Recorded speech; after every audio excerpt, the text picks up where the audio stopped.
How's everybody doing? Good. Excellent. Welcome. I'm Chris Hopper. I am your guest instructor for the evening. Jan was in a conference today and she couldn't make it, so I'm here. And we are on chapter 21, closing the real estate transactions. And we are videotaping, so if you do not want to be videotaped, let me know. So if you're ever raising your hand or something, I can pause it and then unpause it when you're done, all that stuff. If that applies to you, no problem, just let me know. I'll just turn it on and off all you.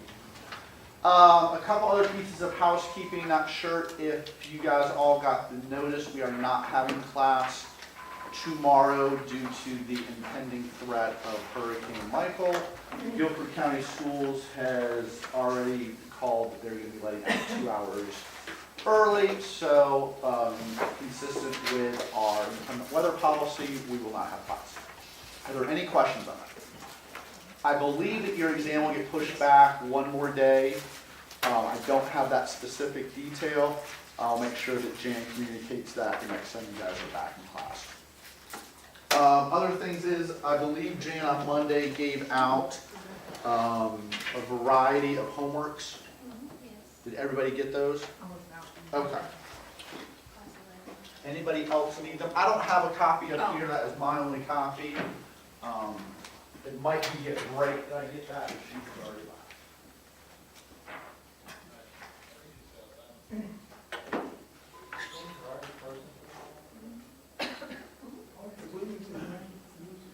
I will make you a copy of break. Okay, thank you. No problem. Did you guys want to cover any of this? Have you guys done any of these yet? No, we haven't. So you don't want to cover them. I can do that. That is well within my skills of not doing. All right. Fantastic. I'm sorry, I'm supposed to see what you had on. I'm gonna show you all my last one. It goes up like in 9 minutes. All right. So then let's just jump right into chapter 21. Before we get started, who am I? Why am I here? What do I do? Why should you listen to me? First of all, you don't really have a choice if you want your hours. But seriously, I've been in real estate for about 10 years now. I've been a real estate investor for a little bit longer than that. I made the transition from having a real job to real estate about 8.5 years ago. I own my own real estate firm, which is HH Properties, which is very small. I deal mostly with just investors, and I do a lot of property management for those investors who are my clients as well. I also manage Jan's rental properties that she has, and try and really not do too much competition with the large residential sales companies, but I'll do a residential sale, represent buyers and sellers when it's right. I'm the broker in charge. It's just myself and my father-in-law, and he is 95% retired until I put together a real money-making deal, and then all of a sudden he's in the office trolling around, wondering what's going on, how he can help. It's exactly what I would want to be doing when I'm semi-retired. Just popping up out of nowhere when there is money to be had. So speaking of that, why is chapter 21 important? Why do I love lecturing on this chapter? This is where it all comes together. Everything that we are doing, forget everything else that you've ever learned, except for here. I'm joking, of course, but this is when we get paid. So how do us as real estate agents get paid? Commissions. When we sell a house, it's not when we get under contract, it's not when we sign a buyer up for agency, it's not when we put a sign in the front yard. We get paid when our seller gets paid or when our buyer gets a new house. So who here is thinking about residential sales as their career path? 1, 2, 3, 4. Who? 5? Okay, less than half. Normally I get a sea of hands on that one. Who's thinking about commercial? You'll do that too. You're an equal opportunity real estate agent. That's great. So then, those folks have not raised their hands yet. What are we thinking about doing? We're passing the test. Passing a test, That is all I. you know what, that is an amazing first step. However, I think that your business plan might need to move past the 2-month time frame. Have you guys had any real estate companies come in and talk to you guys yet? No. Have you guys talked to any real estate companies? Done any interviews? Now is a great time to start doing it. Has anybody started thinking about where their first client is coming from? Yes, that's good. That's the right answer. Let's all lie to your instructor and say, yes, Chris, we have thought about where our first client is coming from. Because that's important. Because it's not just going to happen. It's not like you're getting a job at somewhere else where you show up and get paid by the hour. Real estate can sometimes be the exact opposite. Sometimes you find people who are in the office a lot, it's like they're at the computer all the time. They're not the ones making money. The people who are out there making money are the ones who are out there in the field, meeting people, shaking hands, kissing babies, selling real estate. So, with residential sales, commercial sales, how else can you make money? Referrals, property management. Last month I made more in property management than I did anything else. That's kind of the bread and butter of my operation. Anything else I do on top of that is just plain money, which is nice. But next week, which was going to be Wednesday, and I'm not sure if that's going to get pushed back to Thursday, I'll be coming back to do the chapters on landlord, tenant, and property management as well. So if you don't like me tonight, you'll like me less then. If you have fun tonight, you might have fun then. A lot more funner stories, not more, there's a lot of fun stories that we can tell about property management because it is a constant surprise.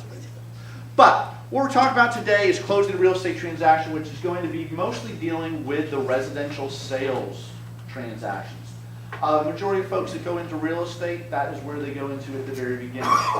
Sometimes after residential sales go on, people getting more into the commercial aspect of things or other areas. But the majority of folks are going into residential sales, and that's what a lot of the chapters in this book are focused on. And that also has to do with chapter 21. Most of the laws and regulations that we talk about in chapter 21 are applying to residential, single-family purchases, where the owner is going to be the occupant as well. There's some weird stuff about investment properties and commercial properties that aren't being used for primary residences of the owner. Well, we'll talk all about that. So let's talk about some definitions. Settlement versus closing. What are they? What's the difference? Why does it matter? Why am I still listening? I'm going to tell you this part. You do not want to hear me talk for 4 hours. Please, say something, anything. So settlement is getting the documents and all the things to the lawyers to prepare for closing. Right. What's the lawyers doing with all that stuff? Going through it, making sure that everything's in order. Yep. Searches. Yep, you got it. And then they're going to produce something. They're going to do a little bit of accounting. They've got some addition, subtraction that they're going to get to do. And we're going to get to do some of that today as well. So, settlement is one part of the closing. So we look down at closing, we see, okay, closing involves the actual settlement. So settlement making sure that the attorneys or the closing agent has all the documents together, making sure that the accounting is accurate. And who's ultimately responsible for the accounting? There are no wrong answers. We are, to look over it. Yes. You should look over your document prior to closing. Who else? The buyer. The buyer. 100%. Who else? The seller. The seller. Everybody involved. Yep. The agents. The attorney. They're the one who typing the numbers into the spreadsheet. 100%. What about the lender? They, yeah. They're the ones who are writing the check. We'd hope that they've got some sort of responsibility there. So everybody's essentially responsible for it. You as real estate agents, you're going to be responsible mostly to make sure that the interests of your clients are being met and to make sure that there's nothing fishy that's going on any side of the transaction and being that expert that your clients are paying you for. Any questions on that, on what the difference between the settlement and the closing are, where the settlement is just one portion of the closing? So once that happens, we talk about the title. What is a title of a property? This goes back to probably the first chapter. Deed is part of it. Proof of ownership, right? Who owns it? What do we do? And I heard someone say that we did a title search during the settlement. That is a huge, huge step. And that's typically going to happen during the due diligence period, or it should be happening during due diligence. Because what happens if there's a problem with the title? Whose problem is that? It's both. Or both, yeah. Well, Yeah, that- the seller doesn't have a good title, then all of a sudden the buyer doesn't have a house. And there's gonna be some more accounting that has to happen to figure out where this money goes, and then even more lawyers get involved, which means more accounting, and then, yeah, it's a great cycle there. So the title, having good title of property is very important. So if you're ever talking to a seller that you're looking to represent and get a listing, you wanna make sure you do a little bit of spot checking yourself. It's really easy to go online. You go ahead and take a look at somebody's title, see, is this title from 1926? It doesn't have anybody's name on it who's actually living in that house, and they're all heirs of heirs of heirs of the person. You might want to red flag that. Or is it a good title drawn up by an attorney within the last few years and everything looks good? Just to give your client the expectations. That's what that client's hiring for, is to be the expert in your field. And again, this book right here in this chapter is going to make you that expert. In pre-licensing, we're building the foundations, building blocks of that. When you get hired on the company, you're going to have training that's going to get you some more of the procedural stuff. And then you'll come back in here for 3 more 30-hour classes for your post-licensing, where that's really where your expertise is going to come through. Funds. A little bit important. Details, all the details. Recording. It's not final until it's recorded. You better believe it. Nothing is nothing until the government knows about it. Unfortunately. So, all this stuff can happen, but the attorney forgets to record it, guess who still owns that house? Seller. You got it. And the attorney has some explaining to do. So we've all seen the offer to purchase contract, 2T. We've seen it, we love it.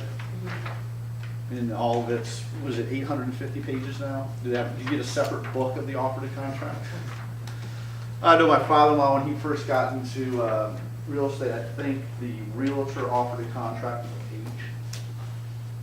I'm the owner, you're the seller, or you are the buyer.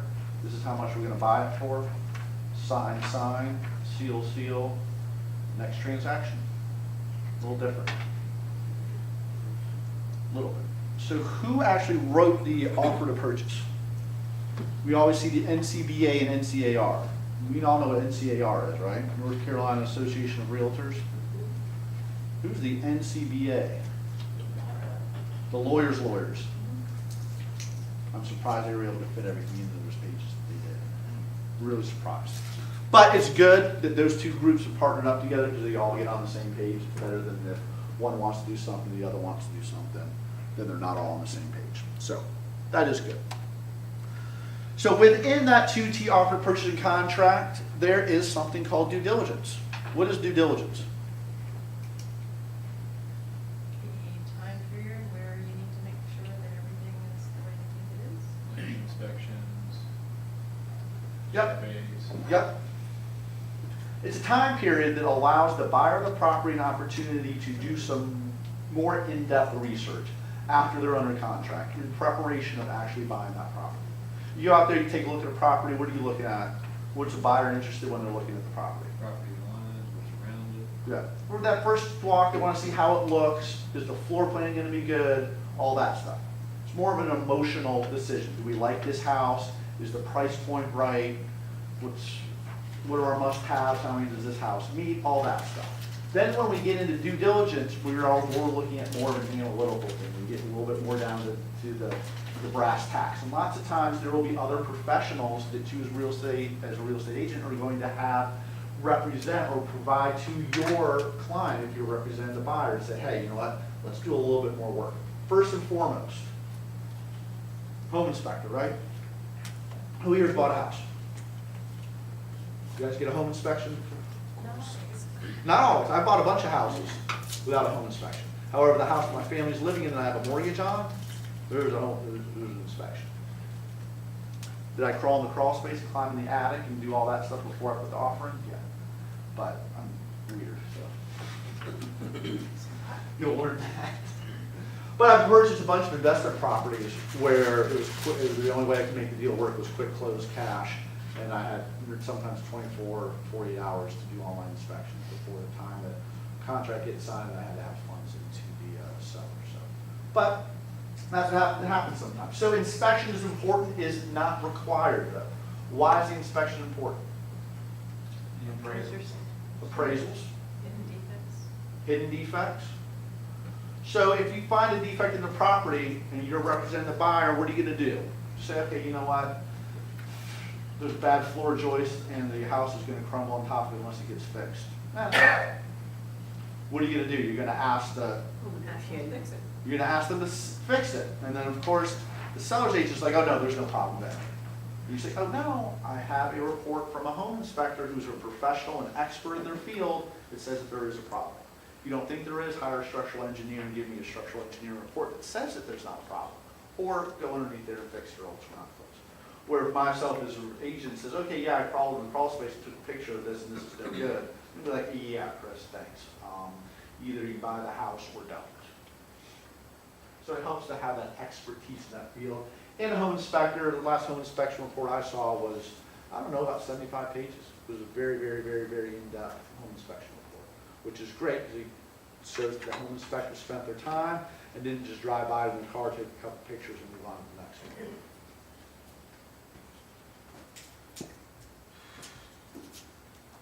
Anything on home inspection, guys? Do we need coffee? Did I not make coffee for you guys? Do we need more caffeine? I don't drink coffee. Documents. What type of documents are we going to want to be looking at in the due diligence period? Title. Title? Yeah. 100%.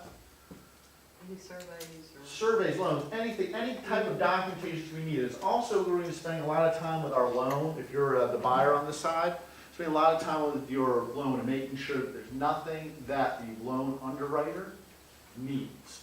And so that way, if something's popping up weird or strange or something, if there's a floodplain that there's some disagreement on, and what type of insurances need, all that stuff. Due diligence is when that happens. Because what happens if your appraisal in due diligence comes back and it's off? Or it's more or less than what your purchase price is? What are the impacts of that? Well, affects you on your loan. It's going to affect you on your loan. So let's say you're representing a buyer. The buyer has offered to purchase a house for $200,000, and your buyer that you're representing says, you know what, I want to pay $40,000 as my down payment, and so my loan is $160,000. Right? Why are these typical numbers that we see? 20% down. Why is 20% down? No PMI? No PMI. What's PMI? Primary principal mortgage insurance. Most banks or lenders say if you do not have at least 20% equity in your house, you're going to have to pay an additional amount per month for your loan for mortgage insurance.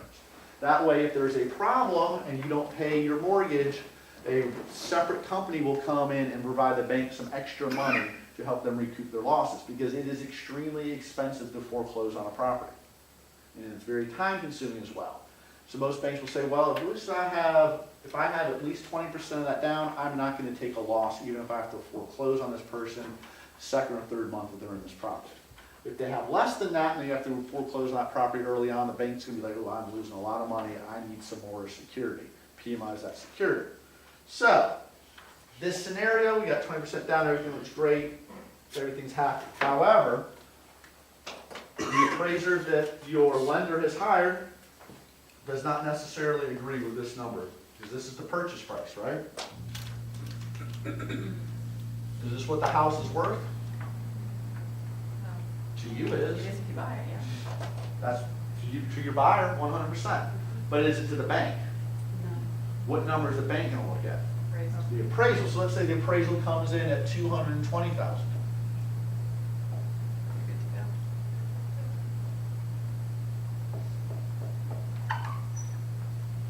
Smiley face. Is that good? Double smile. Anyway, what happens if the appraisal comes in at $180,000? Tears.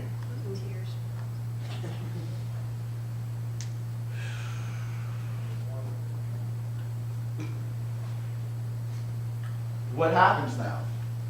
You got a couple options. What are you going to tell your buyer? Well, the appraisal came in at 180. The buyer's like, okay, well, what does that mean? I said, well, Well, first question is, well, why am I paying $200,000 for a house that's only appraising for $180,000? You say, well, that's the price that it's worth to you. Is that bad? Not great. But again, remember when we're talking about that, lots of times there's emotional decisions that are being made. Now we're kind of getting more into due diligence, which is more of the analytical, rational stuff. So what are our options here? Negotiate, come down on purchase price. Come down, you can negotiate. You're working for the seller now, and all of a sudden, seller says, well, no. Nothing wrong with this house. I don't agree with that appraisal. You pay $200 or get out of the contract, read a due diligence, I'll keep the due diligence fee and I'll find somebody else to buy it at $200. Now what do you do as a buyer? Buyer says, well, I still want this house. This is my dream house. I have it. So you talk to the loan officer and says, okay, well, is the lender going to loan you $160,000 on a $180,000 house without PMI? No, they're not. So you can either increase the down payment. You need to add some money towards that. So 180 would be 36, so that would be 154. So you would need to have a loan amount of 154,000, which means that we would need to add an extra $6,000 to the down payment. That way, so 20% of 180,000 is 154,000. So you still have that 20% equity. Other thing you can do is like, okay, you know what, I'll suck it up, I'll pay the $80 a month PMI for a couple of years until I get that $6,000 more in. Or call mom, can I borrow $6,000? And mom's like, no.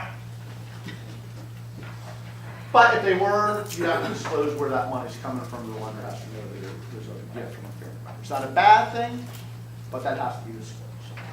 So that's why it's important to get that appraisal from the loan during due diligence. If this comes back super way off bad, then your loan is at risk of not closing, and the seller doesn't really care about you and your loan as the buyer's agent. They just want their money.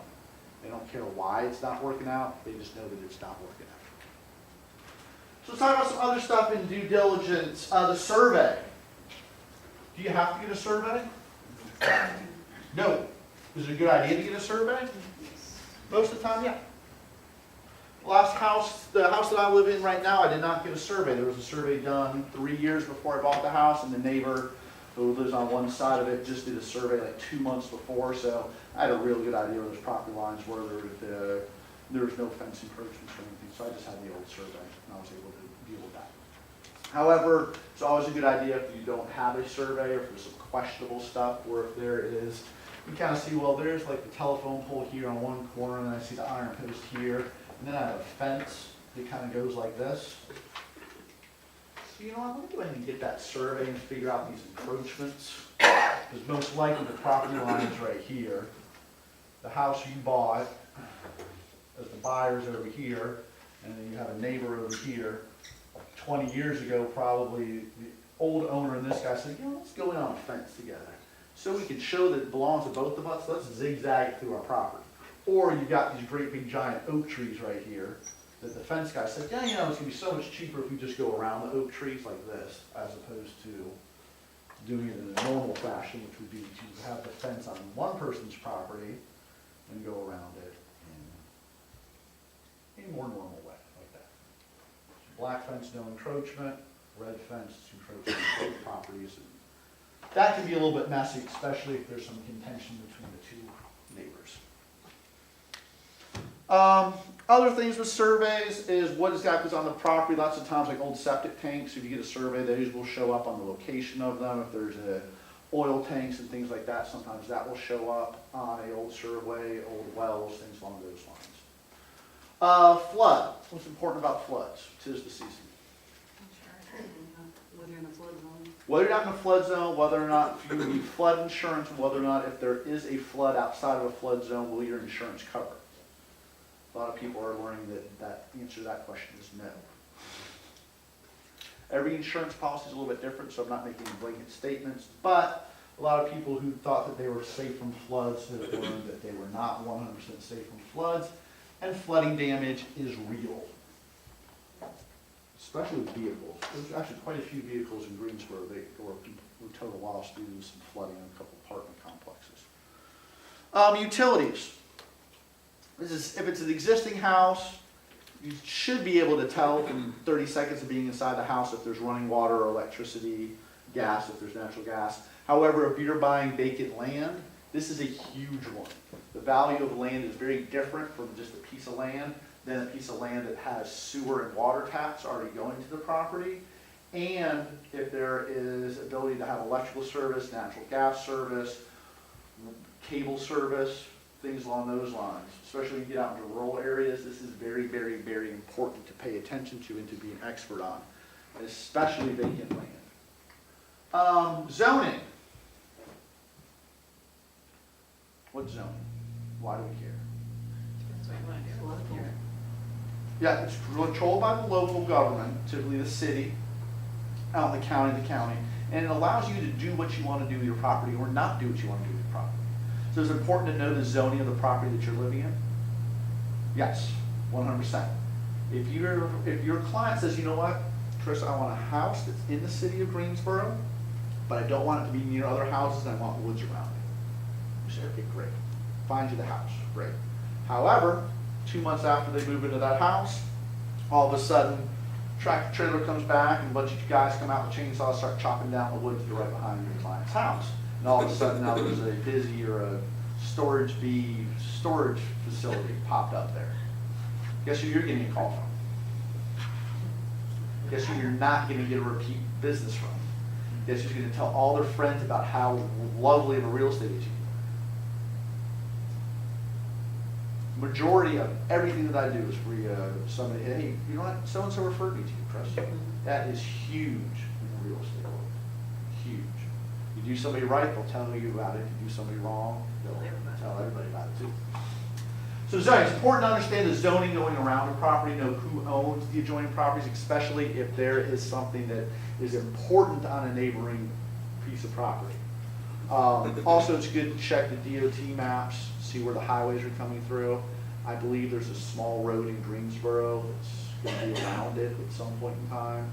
It's causing all sorts of panic and unhappiness in my neighborhood, but people have known about it for 15 years.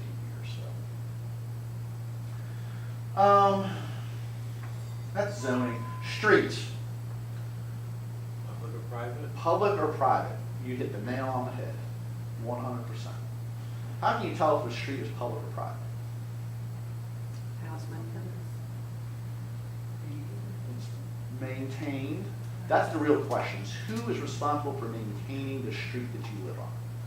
Typically, if it is a private street, the street sign will be white, and in Greensboro, most of those street signs are green. That is not always an indicator. You can call the DOT and say, hey, I just want to make sure that this street is supported by DOT. It's a public street, not a private street. If there's an HOA, call the HOA and say, hey, street maintenance, great, fantastic. That can be huge, because if the street is not maintained by DOT or by the local government, then all the houses who are on that street, unless there's already an agreement in place, are all responsible for that even type of maintenance that has to happen on that street. So a pothole pops up, could be half a mile from your house. You might be asked to say, oh, yeah, you need to pay this, and you can fight about it. And everybody in the neighborhood can fight about it because there's no agreement. And it happens all the time, but you want to make sure that you're setting the expectation of your client about that. Let's also talk about fuel tanks. What are fuel tanks? How are houses heated in the 40s? Oil. Majority of it was oil. Natural gas was starting to come into prevalence as well, but the majority of the houses were oil. I still manage properties now that still have oil furnaces in them. Tough for me as a property manager to keep tenants in oil heated houses, especially in the wintertime. So oil is not cheap. Not at all. Exact opposite. And how do the people get oil into their furnaces? An oil tank, yes. And there was two major types of oil tank. One is above ground and one was below ground. The above ground ones are very easy. They're literally a big, huge, giant tank stuck on the side of the house. They look amazing. Really, just really tie a whole house together, especially if they're good and rusty. Grass will never grow underneath of them. And so, what some companies do say, hey, you know what, let's not have this on top. We want a little more, we want a little more curvy. Let's bury it. Oh, that'll be great. So all you do is have a little pipe come around the ground with a little screw top on it, gas tank can. So that way the oil truck would come up, fill up your oil tank in the ground, everything was great. However, how long does metal last buried in ground? Not very long. Not as long as some folks would have liked. So, what has happened is there's buried oil tanks and some of that oil is leaking out of them. How can you, as an agent, tell if there is a oil tank on the property? Look for the pipe coming out of the ground. You got it. Look for evidence of an abandoned oil furnace in the crawl space of the property, and figure out, okay, now if the furnace was right here, how are they getting oil in? Is it either an above ground or below ground? Typically, there was some sort of piping, and if the pipe goes into the ground, there was a buried oil tank there. If the pipe was kind of coming straight out of the wall and just looked like an old rusty drainage pipe, there's probably an above ground system. Really good way to tell. Also talk to your home inspector about that. It is very, very important because it is hugely expensive to remove an underground oil tank the right way. Lots of times it involves soil tests, and that can get real ugly real quickly. Some companies, or one school of thought is just, you know what, go ahead and dig down a little bit, fill it up with sand, cap everything off, test the soil around it, you're good. Sometimes that can be okay, other times you're digging down 20 feet and out 15 feet from it, and that's just a huge amount of soil that needs to be removed and then taken to a place that accepts hazardous wasted soil. Not cheap. And then all that kind of ties together is this loan actually going to happen? A lot of these different things that we're doing for the buyer in due diligence are making sure that the loan comes through. Because if that loan doesn't come through, guess what? Who's not getting paid? You. Us. We. Real estate professionals as a whole. And so that transitions us, and we kind of went through 565, 566. We also have in here with the inspections, the wood destroying insect report. I should have kind of mentioned that as well. Most loans are requiring some sort of pest inspection. Lots of times they'll have their own company come out and do that. It's relatively inexpensive to do. I highly recommend just having a pest control professional at least get their eyes on the property. A lot of pest control companies will come out there and do a free inspection if you tell them, hey, I'm interested in signing up for a monthly pest control service. I'm about to purchase this house. Can you come out here and give me a quote on what it'll be? And they'll kind of come out there and look at it and tell you if you've got any major issues as well. That's going to be real important because a lot of insurance companies are not covering previous or damage that happened in the past due to wood destroying insects or other type of pests.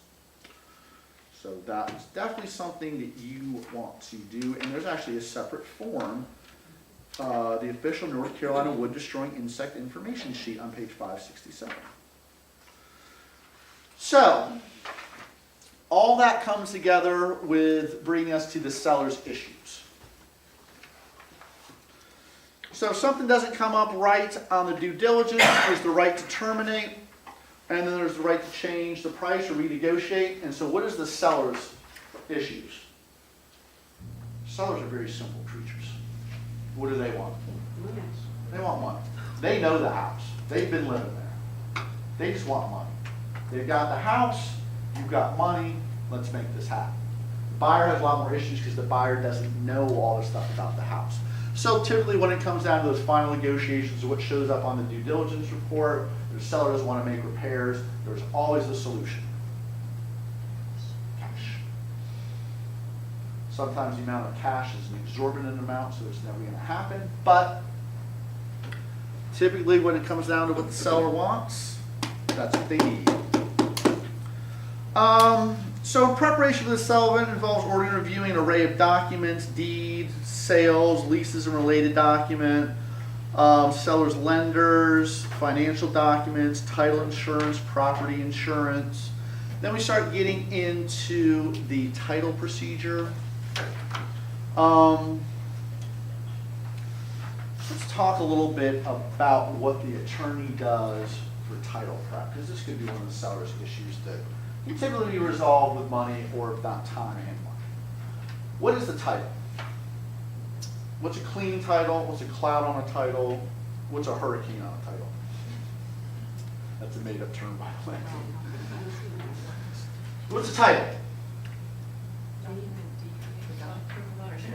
Proof of ownership. And it also typically involves a history of ownership. So one title conveys from one to another, one to another, one to another, one to another. And when you hire a closing agent, which is typically an attorney, they're going to want to have a title insurance policy, which means that yes, this person does have good title and they have the ability to convey this title to the buyer. Very important. Hugely important. Because if you as the buyer, you want to make sure that you know I actually do own this property after you've gone through all that and spent all your hard-earned money. So the lawyer is going to do something that's going to be called an opinion of title. The lawyer is going to look back to see all the titles that have ever happened on this property and make sure that every transfer of every title from one person to the next person to the next person to the next person is done correctly with correct forms, making sure that everybody's describing the correct property and all that stuff. All the time I see deeds were written, or deeds and titles from the 20s where they're describing a different property. Where there's a typo on there, and then the attorney has to go back there and file some paperwork with the court and making sure that there's not going to be an heir to somebody in the 1920s who conveyed the lot behind you and not the lot that we're talking about to the person. There's not a huge issue with that. It happens fairly regularly, and lawyers have all sorts of wonderful tools and techniques to do that. But it is important that can happen because based on that opinion of title, the title insurance company is going to say, yes, I will issue title insurance on this property. And why is title insurance important? Because if that person from the 20s comes back and says, you know what, no, you don't own this, I own this because the title was never transferred back in the 20s. So none of the people after this owned it.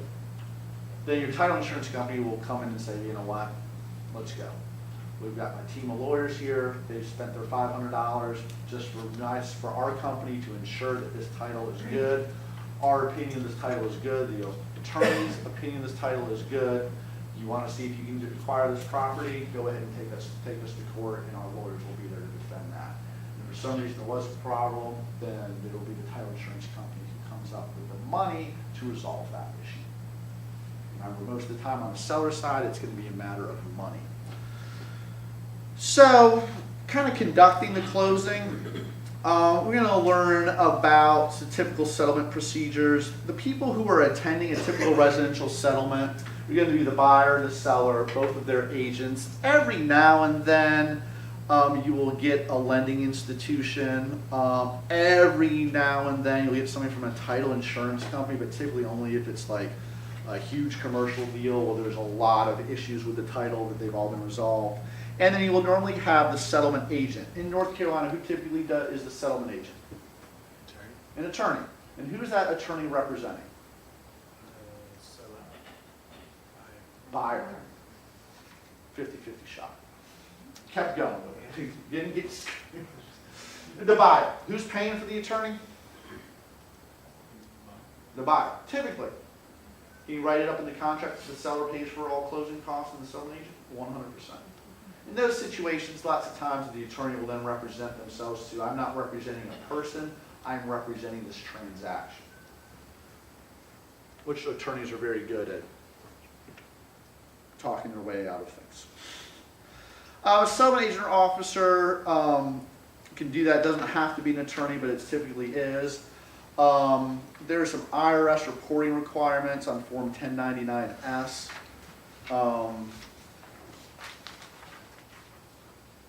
Just good to know that there can be tax consequences with buying and selling a property. The lender's interest in the closing is they want to make sure that there is a hazard insurance policy and anything else that they're requiring as part of the loan package is all in place, and typically they'll have a variety of folks looking at that before that money was released from the bank to the closing agent or attorney. Any questions? We've made it up to page, we're at 572 right now. who years closed on a house more than 5 years ago? More than 5 years? Yeah. Who here has closed on a house within the last like 2 years? Is there anybody who's at the same? Big difference in how that happened. More than 5 years ago, things went a little bit smoother, a lot less paperwork. Now there is a ton more paperwork that happens before that. So what happened back in the mid-2000s? So let's go back to 2000. What was the real estate market like in 2000? Anybody remember? It's pretty strong. Really strong. Banks were doing what?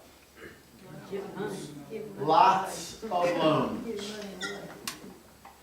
They were doing 3% down loans with no PMI. They were doing subprime loans, 560 credit score loans. Appraisals, just pushing stuff through from one stack of paper to the next. Lots of bad stuff. So then what happened? We started getting into the mid-2000s, like 2005.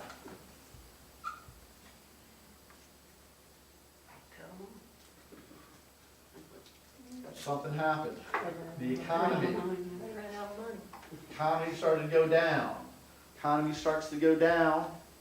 People have less money. People are losing jobs.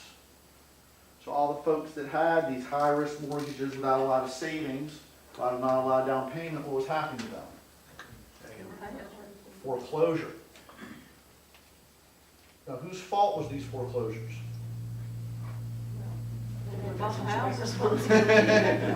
That's a separate class. However, one of the things the government says is, you know what? We're going to put a certain amount of responsibility on lenders. What were the lenders doing back here that created this situation where they were giving away lots of loans to maybe the folks that maybe didn't necessarily need to have loans? And so what did the government decide to do? Add more paperwork and add more responsibility to lenders and financial institutions that were lending the money and say, you know what, we need to be a little bit more fiscally responsible with who we're lending money to. And when you guys come back from break, we are going to talk about how many acronyms can Chris put on a slide. And my favorite part is I love it when they create an acronym that encompasses 2 other acronyms. So when you're acronyming acronyms, we get it somewhere. So go to break. You have that to look forward to when we get back.